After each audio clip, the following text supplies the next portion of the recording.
बाबा ने कहा, गांव की सब औरतें मेरी शर्त मानती हैं। तलाक और बदनामी से डरकर वो चुप रहती हैं। मेरे पिता ने ये रिवाज शुरू किया था। गांव वाले बेवकूफ हैं, उनकी बेटियों को हमारे हवाले कर देते हैं और मैं इन सभी के साथ अपनी मनमानी करता हूँ। अंजलि, जिसकी उम्र 18 साल की थी, जिसे सब प्यार से कम्मो बुलाते थे। अंजलि के माँ बाप का बचपन में ही देहांत हो गया था और वो अपनी दादी, दो भाइयों और एक बहन के साथ रहती थी। लेकिन जैसे जैसे वो जवान हुई, उसे गांव के कुछ रिवाज अजीब और डरावने लगने लगे। गांव में एक ऐसा रिवाज था जो सुनकर रूह कांप जाती थी। अगर किसी लड़की की शादी के 5 महीने बाद तक वो प्रेग्नेंट नहीं होती थी, तो उसे तांत्रिक बाबा की कोठरी में 5 दिन तक रहने के लिए भेज दिया जाता था। गांव वाले इस रिवाज को इलाज कहते थे और इसे सदियों से बिना सवाल किए मानते आ रहे थे। तांत्रिक बाबा गांव का सबसे ताकतवर आदमी था। लोग उसे भगवान का दर्जा देते थे। उसका एक काला पत्थर, जिसे वो दैवीय शक्ति कहता था, गांव वालों की आस्था का केंद्र था। बाबा के पास लोग अपनी हर मुसीबत लेकर जाते और वो मंत्र, तंत्र और फूंक से उनका इलाज करता। लेकिन इस रिवाज का सच अंजलि को तब पता चला जब उसकी भाभी को तांत्रिक बाबा की कोठरी में भेजा गया। भाभी, जो शादी के बाद अंजलि की सबसे करीबी दोस्त बन गई थी, उस वक्त डर से कांप रही थी। उनकी शादी को 5 महीने हो गए थे, लेकिन वो प्रेग्नेंट नहीं हुई थी। गांव की औरतें उनके घर आकर माँ को ताने मारती, तुम्हारी बहू में कोई कमी है, उसे बाबा के पास ले जाओ। भाभी दिन रात भगवान की पूजा करती और अंजलि से कहती, कम्मो, मेरे लिए प्रार्थना कर कि मुझे बच्चा हो जाए।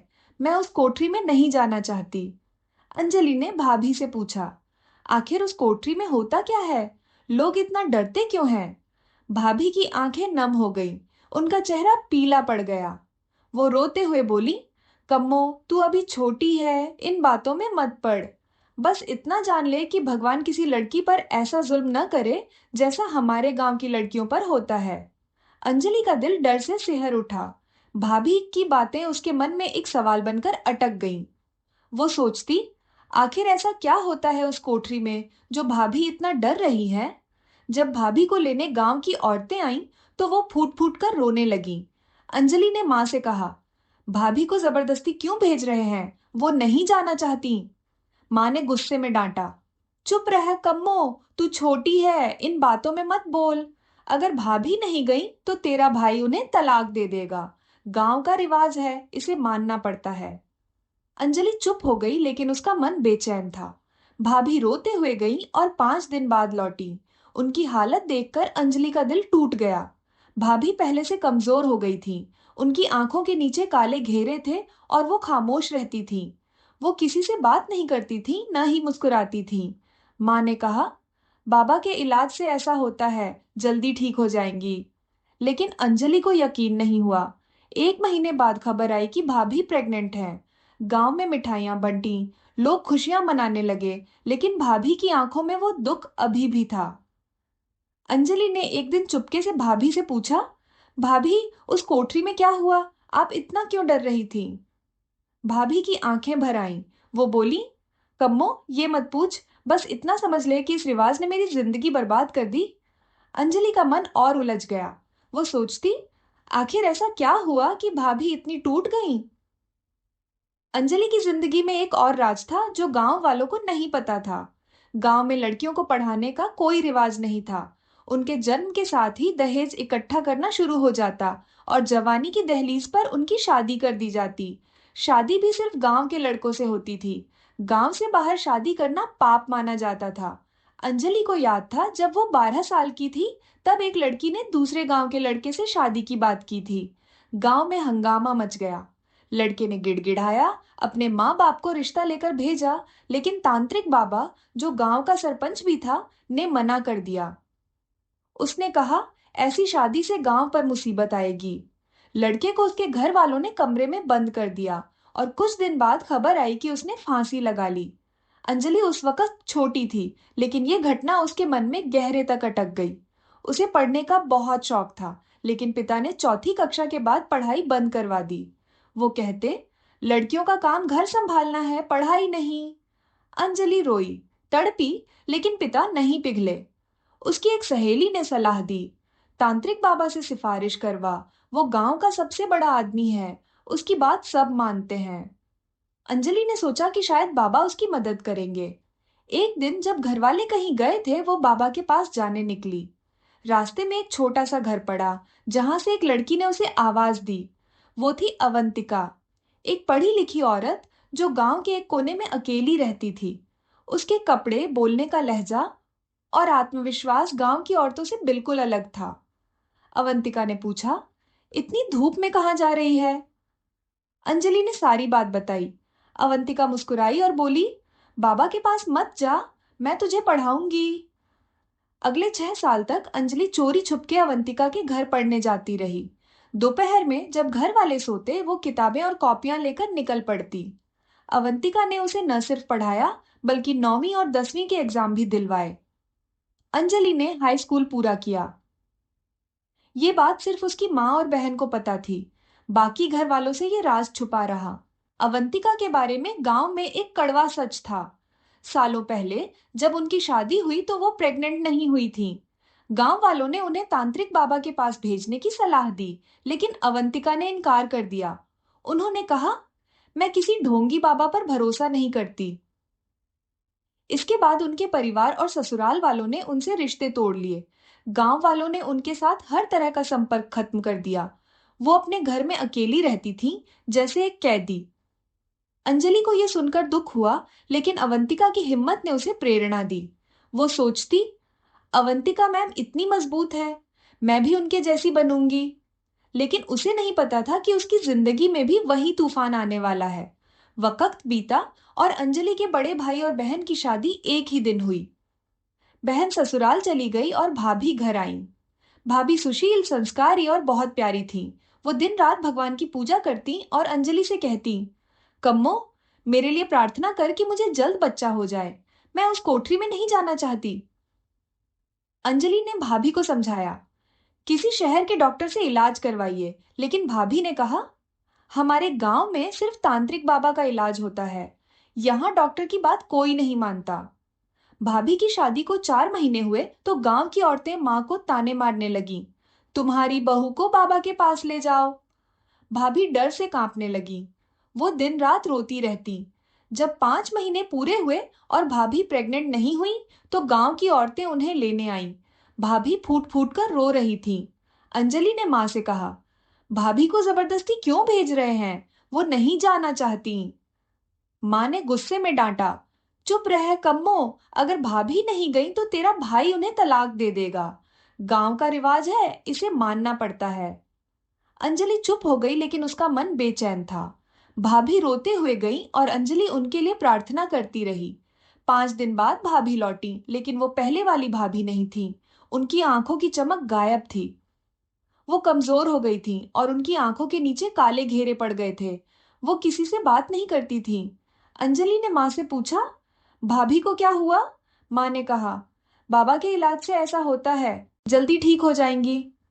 लेकिन अंजलि को यकीन नहीं हुआ। एक दिन जब वो भाभी के लिए चाय लेकर गई तो देखा कि भाभी कमरे में अकेली रो रही थी। अंजलि ने पूछा, भाभी आप ठीक तो है ना? भाभी ने उसे गले लगाया और फूट फूट कर रोने लगी। वो बोली, कम्मो तू कभी उस कोठरी में मत जाना, वो जगह औरतों की इज्जत लूट लेती है। अंजलि डर गई। उसने पूछा, आखिर वहां क्या हुआ?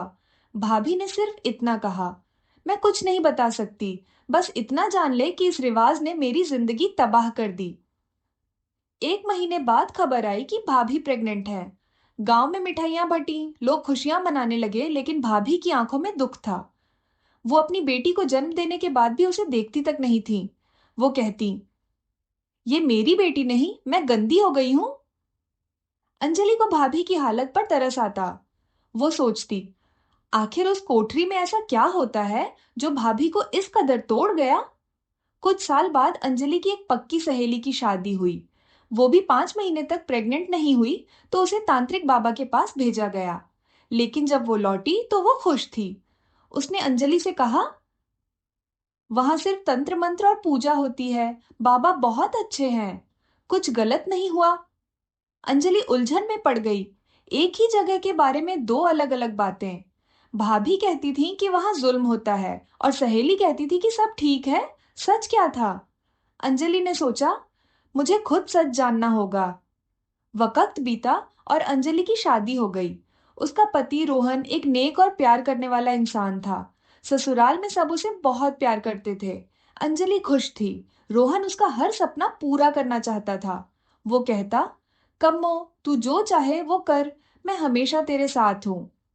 अंजलि का दिल रोहन के प्यार से भरा था। लेकिन शादी के 3 महीने बाद ही गांव की औरतें सवाल करने लगीं। बच्चा कब होगा? प्रेग्नेंट कब होगी? कुछ औरतें सास से कहती, अगर 5 महीने तक बच्चा न हुआ तो बहू को तांत्रिक बाबा के पास ले जाना। अंजलि डर गई। उसे भाभी की हालत याद आने लगी। वो अवंतिका मैम के पास गई और सारी बात बताई। अवंतिका ने गंभीर होकर कहा, कम्मो, तू दो रास्ते चुन सकती है। या तो झूठ बोल दे कि तू प्रेग्नेंट है, या तांत्रिक बाबा के पास जाने से इनकार कर दे। अंजलि बोली, झूठ बोलूंगी तो कुछ दिन बाद सच खुल जाएगा, और अगर इनकार किया तो मुझे भी आपकी तरह घर में कैद कर लिया जाएगा। मैं ऐसा नहीं चाहती। मैं जाऊंगी और उस कोठरी का सच जानूंगी। अवंतिका ने चेतावनी दी, सोच ले कम्मो, ये रास्ता आसान नहीं है। लेकिन अंजलि का इरादा पक्का था। उसने सास से कहा, मैं तांत्रिक बाबा की कोठरी में जाऊंगी। सास खुश हो गई, लेकिन रास्ते में भाभी मिली। उन्होंने इशारे से मना किया और आंखों में आंसू थे। अंजलि ने कहा, भाभी, मुझे सच जानना है। मैं डरूंगी नहीं। जब अंजलि कोठरी में पहुंची तो वो हैरान रह गई। वहां गीता का पाठ हो रहा था। चारों तरफ अगरबत्ती की खुशबू थी और औरतें प्रार्थना कर रही थीं। तांत्रिक बाबा एक काले पत्थर के सामने आंखें बंद किए बैठा था। वो लोगों पर मंत्र पढ़ता और फूंक मारता। अंजलि को एक छोटे से कमरे में छोड़ा गया, जहां मोमबत्तियां जली थीं और चारों तरफ चादर बिछी थी। कमरा सादा लेकिन रहस्यमयी था। अंजलि अकेली थी। उसे लगा कि शायद उसकी सहेली सही थी। रात को एक लड़की खाना लेकर आई, लेकिन बाबा नहीं आए। अंजलि सोचने लगी, क्या भाभी ने सचमुच झूठ बोला? वो गहरी नींद में सो गई। आधी रात को उसे लगा कि कोई कमरे में आया। वो डर से सिहर उठी। कमरे में अंधेरा था। उसने भाभी की बातें याद की और उसका दिल जोर जोर से धड़कने लगा। लेकिन तभी मोमबत्ती की रोशनी में उसे रोहन दिखा। रोहन ने कहा, बाबा ने कहा कि तू अकेली डर जाएगी, इसलिए मैं यहां हूं। अंजलि को सुकून मिला। उसने सोचा, शायद बाबा इतना बुरा नहीं है। अगले दिन बाबा ने अंजलि और रोहन को बुलाया। उसने उन पर मंत्र पढ़े और रोहन को काम पर भेज दिया। अंजलि को कमरे में बने छोटे से मंदिर में प्रार्थना करने को कहा गया। उसे कुछ दवाइयां दी गई जो कड़वी थीं। बाबा हर दिन आता, मंत्र पढ़ता, लेकिन नजर नहीं उठाता। 5 दिन तक यही हुआ। अंजलि को लगा कि भाभी ने गलत कहा था। वहां कुछ गलत नहीं हो रहा था। उसने रोहन से पूछा, तुमने बाबा को इतने पैसे क्यों दिए? रोहन बोला, ये उनकी फीस नहीं, मेरी खुशी से दी गई दक्षिणा है। बाबा इतना अच्छा काम करते हैं। अंजलि को सब ठीक लगा। 5 दिन बाद वो घर लौटी। सास और रोहन को यकीन था कि वो जल्द प्रेग्नेंट होगी। लेकिन 3 महीने बीत गए और अंजलि प्रेग्नेंट नहीं हुई। गांव की औरतें ताने मारने लगीं। लगता है इसके पाप ज्यादा हैं। बाबा का इलाज भी काम नहीं आया। सास का व्यवहार बदलने लगा। अंजलि परेशान होकर मायके गई। वहां भाभी ने कहा, मैंने तुझे मना किया था। अब देख, जल्द ही औरतें तुझसे दोबारा जाने को कहेंगी। इस बार रोहन भी साथ नहीं देगा। अंजलि गुस्से में बोली, आपने मुझसे झूठ बोला। वहां तो कुछ गलत नहीं होता। बाबा बहुत शरीफ है। भाभी हंसी और बोली, तो तू प्रेग्नेंट क्यों नहीं हुई? मैं क्यों हुई? मेरी बेटी कैसे हुई? सोच कम्मो। अंजलि चुप हो गई। भाभी ने कहा, शहर के डॉक्टर के पास जा, लेकिन गांव वाले तुझे फिर बाबा के पास भेजेंगे। अंजलि डर गई। ससुराल में वही हुआ। औरतें रोज आती और सास को कहती, बेटी को फिर से बाबा के पास ले जाओ, इसके पापों का प्रायश्चित करवाओ। सास के तेवर बदल गए। अंजलि को डर लगने लगा। उसने रोहन से कहा, चलो दोबारा बाबा के पास चलते हैं। रोहन मान गया। कोठरी में बाबा ने कहा, तेरे पाप ज्यादा हैं। 3 दिन रात भगवान के सामने रो रो कर प्रार्थना कर। रोहन इस बार साथ नहीं रहेगा। रोहन चला गया। अंजलि का दिल डूबने लगा। उसे भाभी की बातें याद आईं। रात को बाबा कमरे में आए। अंजलि डर से पीछे हट गई। बाबा ने मुस्कुराकर कहा, डर मत कम्मो, मैं तेरी मदद करूंगा। लेकिन मेरी एक शर्त है। उसने गलत मांग रखी।